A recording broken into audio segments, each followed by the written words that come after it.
So Bob is one of the people I call every once in a while when I get really depressed in New Jersey and I want to talk to somebody where public education is getting beat up even worse than in Chris Christie's hometown or home state. But I do sometimes think that we do have, I don't know, there's a contest going on now for the worst education governor in the country. There are quite a bit of candidates nominated for this. I like to say that Chris Christie is to ed reform as MTV's Jersey Shore is to culture. And so, you know, I think Jersey's got an edge there. But a couple years ago in the fall, well, I should back up to just say I was a high school teacher. I taught English and journalism to high school kids in Paterson, New Jersey for 30 years. I retired from the classroom about 5 or 6 years ago. It's getting longer.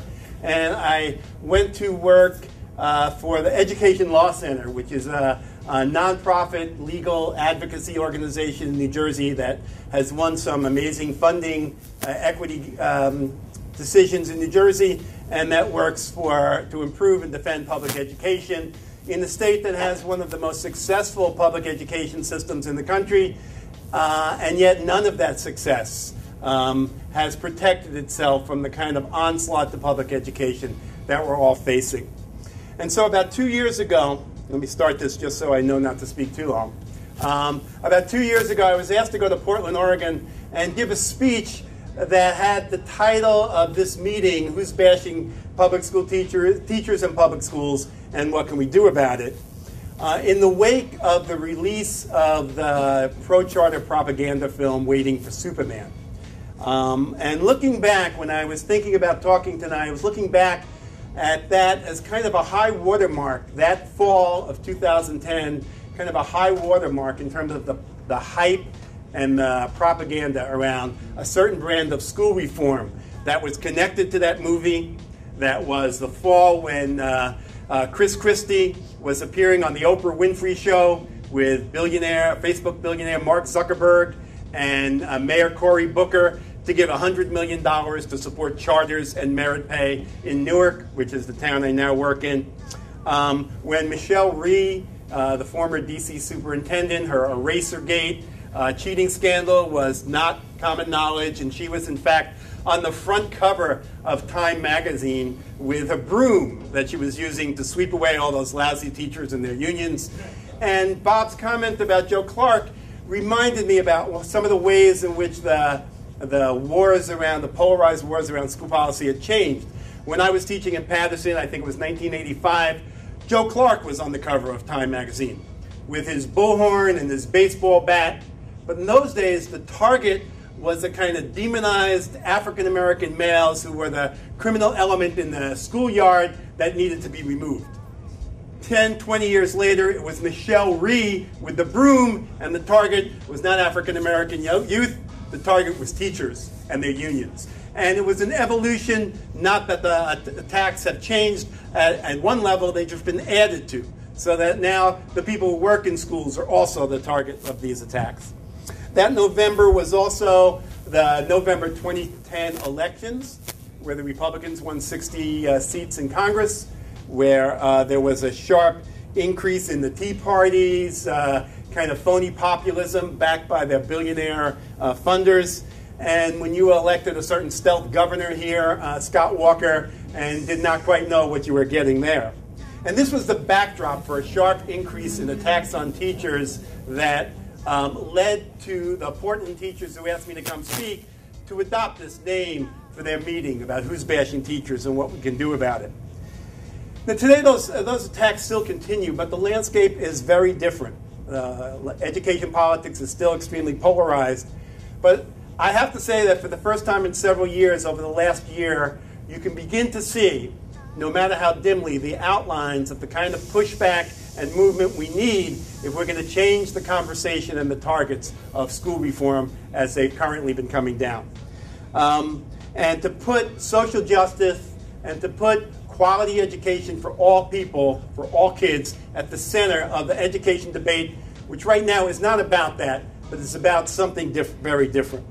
And the outlines of that movement over the past year, I always like to sum up in the signs of that were the Chicago's teachers strike last fall, a very strong strike, which not only activated the organizing roots of the labor movement, but was clearly built on an alliance with the parents and community that are going to have to be at the center of any successful effort to change the direction of current education policy.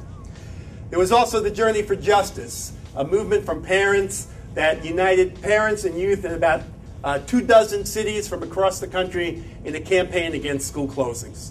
And then, of course, there was the very inspirational protest against standardized testing that Jesse helped to lead and we'll be talking about more later.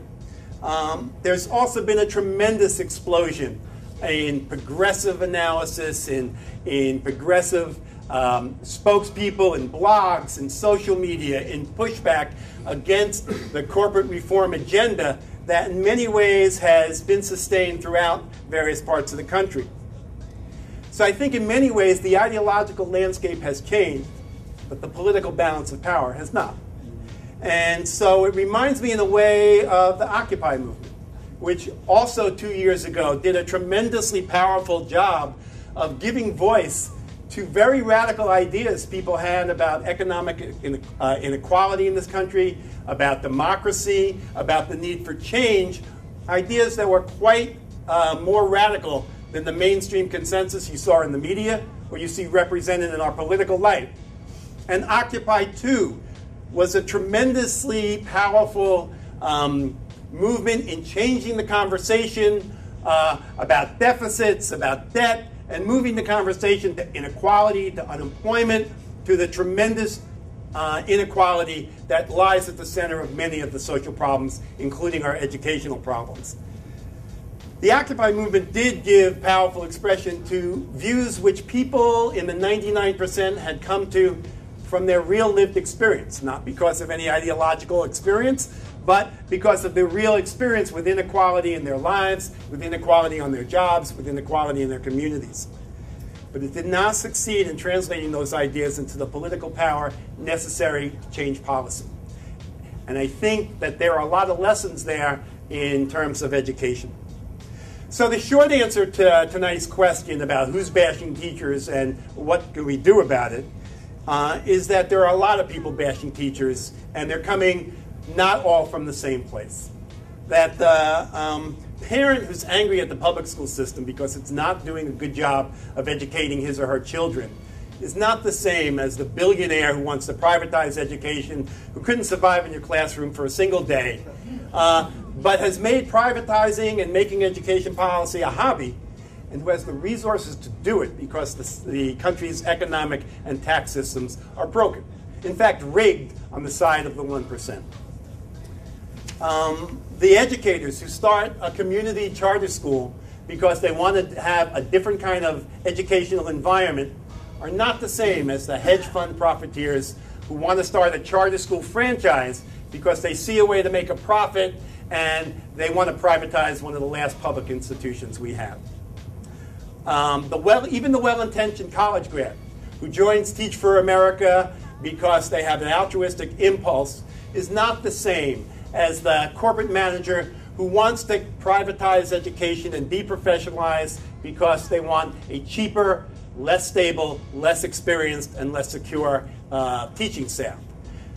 And finally, even the hard-pressed taxpayer who is grumbling about teachers or other union workers who are trying to hold on to their pensions or their health care, which far too few people in the society have at all, is not the same as the people responsible for the obscene economic inequality that is squeezing all of us. I tell the story of somebody back in my hometown, not the hometown, the next town over from me in New Jersey, a guy named David Tepper. David Tepper is a hedge fund. He operates something called the Appaloosa Hedge Fund. In an average year, he makes about $4 billion running this hedge fund. That's with a B, not an M. $4 billion. This is equal to about the salaries of about 60% of the state's teachers who educate 850,000 students. But Governor Christie repealed a millionaire's tax so people like David Tepper would have lower taxes. He took $1 billion out of the state school budget, and he gave it to people like David Tepper, who in turn turned around and started an education reform organization called Better Education for Kids that is now the New Jersey affiliate of Michelle Rhee's Students First. And so you have this kind of synergy between public policy, which protects the wealth and privileges of a very small class of people, who then enter public policy with the resources they have and privatize the making of it, and remove it from the making of public bodies and have it made by think tanks that they staff with incredible resources, and then public campaigns with politicians that they also staff and buy, and do this in a way where the making of democratic policy becomes thrown into question. And so the fights, the polarized fights around education policy are increasingly not just a fight about education, and sometimes not even a fight about education, but a fight about democracy, a fight about the kind of society we're going to have, we want to have, and about the public policies needed in order to create it. It's really not even a fight about the hot-button issues like charter schools or merit pay or teacher evaluation processes, important as those ideas are, because the real goal here is to borrow a phrase from a group called the Democrats for Education Reform, which is one of the hedge-funded groups that has been instrumental in planning the current campaign, and especially in moving that campaign into the Democratic Party. They put out a report early in the Obama administration's term called Bursting the Dam. And the dam they want to burst is the dam of public control that has protected what is a $600 billion annual expenditure and market from private penetration and commercialization. And the promise in our society is whether or not public education is going to ultimately survive. I mean, what's actually at stake in this debate around public education is whether or not the right to a free public education is going to survive as a fundamental democratic promise in our society, and whether or not the districts and the schools required to provide it are going to survive as public institutions run, however imperfectly, by democratic-controlled communities or by all of us as citizens, or whether these institutions are going to be privatized and commercialized under corporate control, and the same kind of corporate control that is penetrating all aspects of society.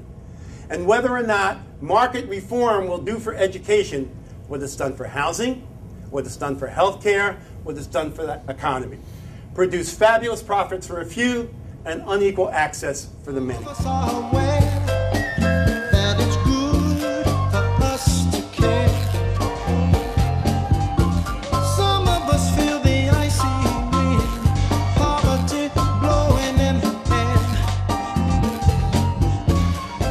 We've already taken some big steps in that direction, and you've seen some of those steps up close and personally here in Milwaukee. What's relatively new and really alarming is the large strides that the people producing this agenda for market reform have made in attaching their agenda to the needs of poor communities of color that have been poorly served by public education in too many cases. The corporate reformers' goal is to burst this dam. And this isn't some secret conspiracy. It's a multi-sided political campaign. It's funded by wealthy financial interests like the Koch brothers, hedge fund superstars like Whitney Tilson, who helped create the financial crisis and then used those profits to create Democrats for Education Reform, rich private foundations like Gates, Broad, and Walton. And it really is important to keep this agenda in mind when we're talking about the specific issues, because in many ways those specific issues are the dynamite charges that have been put in place to burst this dam of public control, transparent democratic control of a public institution. It's also a bipartisan agenda. It's a bipartisan agenda that has radically changed federal education policy in the last 10 years in ways that have opened the path, opened the door wide to more radical right-wing agendas. The bipartisan passage of NCLB in 2002 was one major step in the wrong direction that changed federal policy away from its historic role as a defender of access and equity in education through things like support for school integration, support for extra resources for poor schools through Title I, support for kids with special needs through IDEA, and instead drove federal policy towards a much less equitable set of federal mandates around testing, around closing schools, around firing school staff, and distributing federal funds through competitive grants to winners at the expense of losers.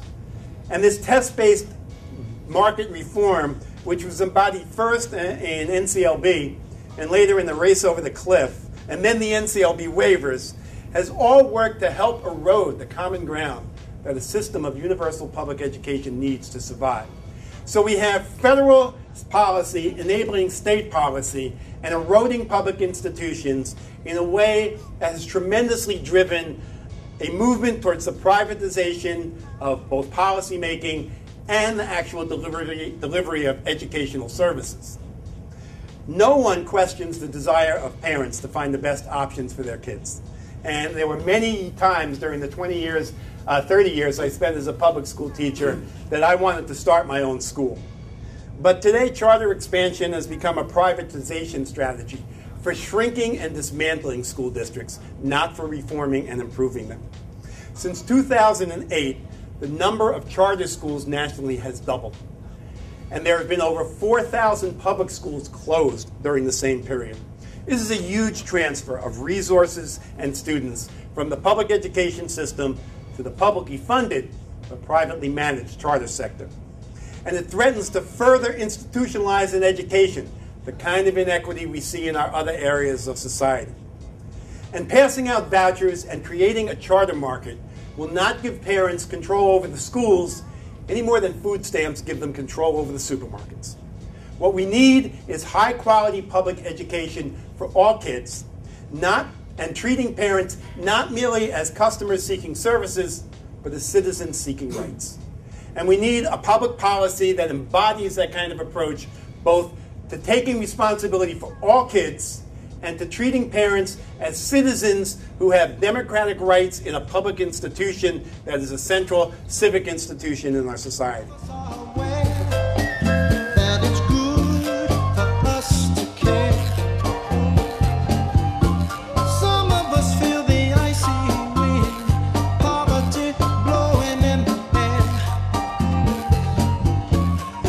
That's been done to public education by a decade of bad policy in the name of reform, especially in urban communities of color, is deep and it's purposeful.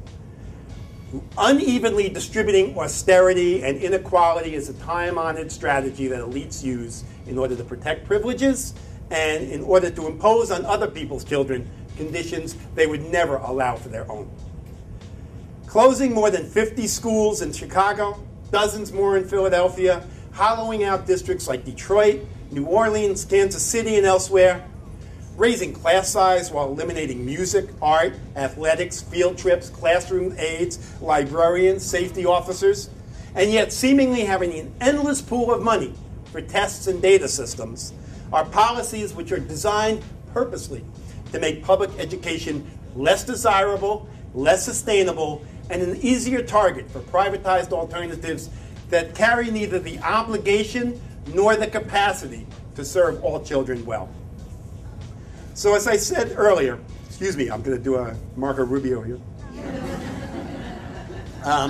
As I said earlier, the fight for public education is ultimately not just a fight about education policy, it's a fight about democracy.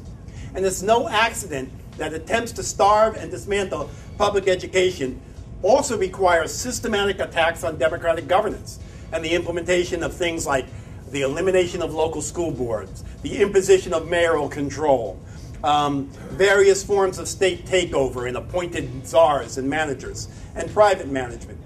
Democratic governance by citizens, like collective bargaining by teacher unions, is an obstacle to the privatization plans. And we need to make a stronger connection between the rights we're trying to defend in our unions and the rights we're trying to defend as citizens in the public arena.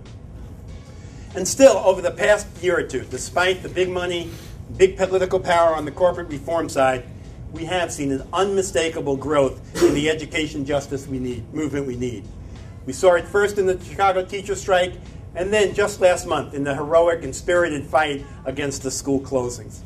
We see it in the revival of the student organizing in public high schools, standing up for themselves from Portland, Oregon, to Philadelphia, to Providence, to Newark, where young people are standing up for themselves and their political future, their educational futures. And we saw it, of course, in Garfield, where teachers stepped up to defend their students from the testing that at bottom is really the engine of this entire reform movement. And the teachers in Seattle and the teachers elsewhere and the parents who are opting their kids out of their test and the kids who are standing up to the test are beginning to raise issues that have the potential of a match on dry grass to upset the testing apparatus that drives so much of this reform. These are the elements that we need to build on, not only if we want to protest current ed policy, but if we want to change them.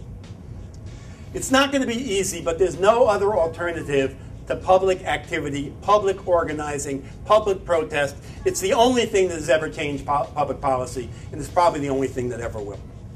It took well over 100 years to create the public school system that we have, which for all its flaws provides a free education for all children, at least as a legal right.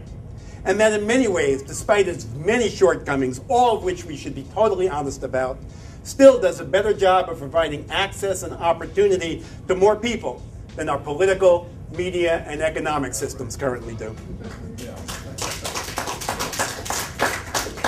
It took campaigns to create this system against child labor, crusades for public taxation, struggles against discrimination directed at immigrants, historic movements for civil rights against legally sanctioned, unequal, separate and unequal schooling, movements for equal rights and educational access for women, and more recently, sustained drives for the rights of special education students, gay and lesbian students, bilingual students, Native American students.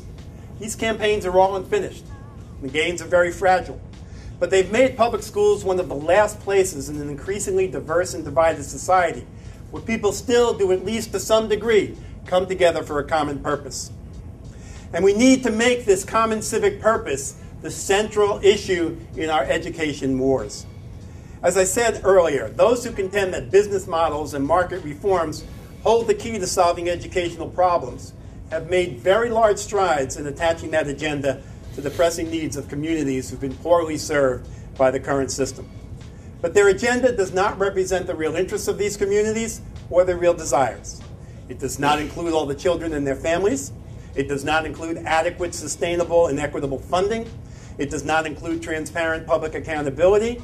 It does not include the supports and reforms that educators need to do their jobs well. It doesn't address the legacy or the current realities of race and class and equity that surround our schools today.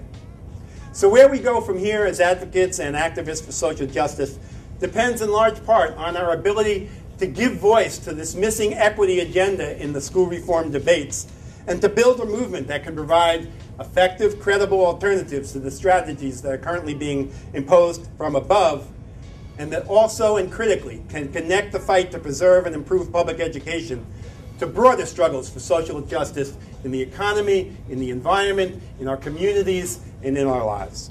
Because in the final analysis, what we need to do is reclaim not just our schools, but our political process, our public policy making machinery, and control over our economic and social future. In short, we don't need to just fix our schools, we also need to fix our democracy.